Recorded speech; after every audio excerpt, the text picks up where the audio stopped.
শুধু তোমারই জন্য ধারাবাহিকের আজকের পর্ব। ধারাবাহিকের শুরুতে আমরা দেখতে পাই রাহুল একটি স্পোর্টস কমপ্লেক্সে একা টেনিস প্র্যাকটিস করছে। তখনই তিতলি সেখানে এসে রাহুলকে নিজের ভালোবাসার কথা জানাতে থাকে।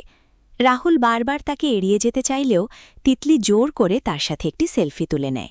তখন রাহুল রেগে গিয়ে তিতলিকে ছবিটি ডিলিট করতে বলে, কিন্তু তিতলি হেসে জানিয়ে দেয় সে ইচ্ছে করেই এই কাজ করেছে। অন্যদিকে আমরা দেখতে পাই রাহি তার কলেজের ম্যাডামের রুমে বসে আছে। তখন ম্যাডাম তিতলি ও রাহুলের সেই ছবিটি দেখিয়ে জানতে চান রাহির হঠাৎ চলে যাওয়ার সিদ্ধান্তের পেছনে এটাই কি কারণ।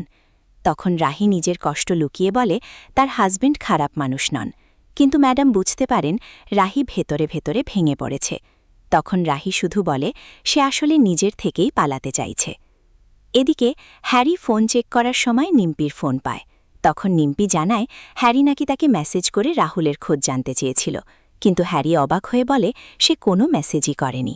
তখনই হ্যারি বুঝতে পারে কিছু একটা সমস্যা হয়েছে এবং নিম্পিকে তাড়াতাড়ি প্র্যাকটিস ফিল্ডে যেতে বলে। পরের সিনে আমরা দেখতে পাই প্র্যাকটিস ফিল্ডে রাহুল খুব রেগে আছে।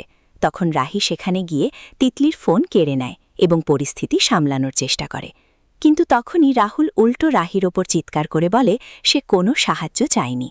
তখন রাহি কষ্ট পেয়ে জানায় সে শুধু রাহুলের সম্মান রক্ষা করতে এসেছিল, কিন্তু রাহুল ব্যঙ্গ করে তাকে ধন্যবাদ জানিয়ে চলে যেতে বলে। রাহুলের এই ব্যবহার রাহির মনে গভীর আঘাত দেয়। এরপর আমরা দেখতে পাই দুজনেই আলাদাভাবে মা কালীর মন্দিরে যায়। তখন রাহি আড়াল থেকে রাহুলকে দেখতে থাকে এবং মনে মনে ঠাকুরের কাছে প্রার্থনা করে তার নেওয়া সিদ্ধান্ত যদি ঠিক হয় তাহলে যেন ঠাকুর তাকে শক্তি দেন। অপরদিকে রাহুলও প্রার্থনা করতে থাকে সে যেন এই জটিল পরিস্থিতি থেকে মুক্তি পায়। পরবর্তীতে রাহি নিজের বাপের বাড়িতে গিয়ে মা সুজাতা ও বাবা তথাগত বাবুকে জানায় সে কলেজ থেকে ভুবনেশ্বর ব্রাঞ্চে ট্রান্সফার নিয়েছে এবং তাকে চলে যেতে হবে। তখন সুজাতা ও তথাগতবাবু দুজনেই অবাক হয়ে যান। রাহি বোঝানোর চেষ্টা করে চাকরিটা বাঁচাতেই তাকে এই সিদ্ধান্ত নিতে হয়েছে। এদিকে তিতলি সব আড়ি পেতে শুনে মনে মনে খুশি হয়, কারণ রাহি চলে গেলে রাহুল একা হয়ে যাবে। অন্যদিকে তথাগতবাবু ফোন করে রাহুলকে রাহির ভুবনেশ্বর যাওয়ার কথা জানান।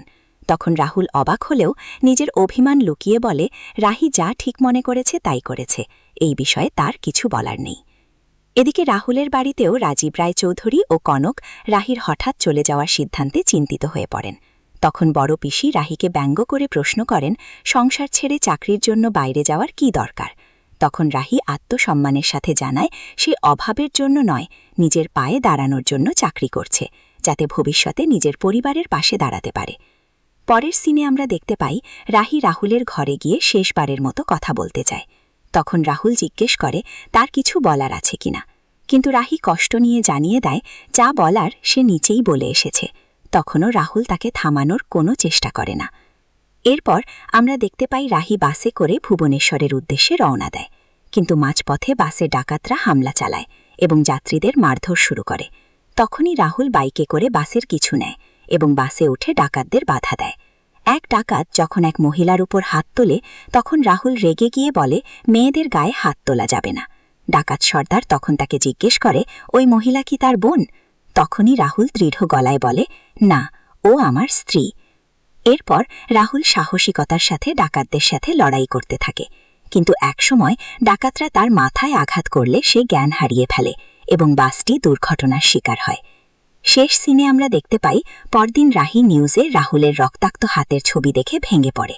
তখন রাহি কাঁদতে কাঁদতে বুঝতে পারে এটা রাহুলেরই হাত। তখন সে কান্না ভেজা গলায় বলে সে রাহুলকে হারাতে পারবে না, তাদের মধ্যে এখনও অনেক কথা বাকি আছে, ঝড় দুর্যোগ কিছুই তাকে আটকাতে পারবে না, সে রাহুলের কাছেই ফিরে যাবে। এই ছিল শুধু তোমারই জন্য ধারাবাহিকের আজকের পর্ব। ভিডিওটি ভালো লেগে থাকলে লাইক কমেন্ট শেয়ার করবেন, আর পরবর্তী পর্ব সবার আগে পেতে চ্যানেলটি সাবস্ক্রাইব করে রাখুন। ধন্যবাদ।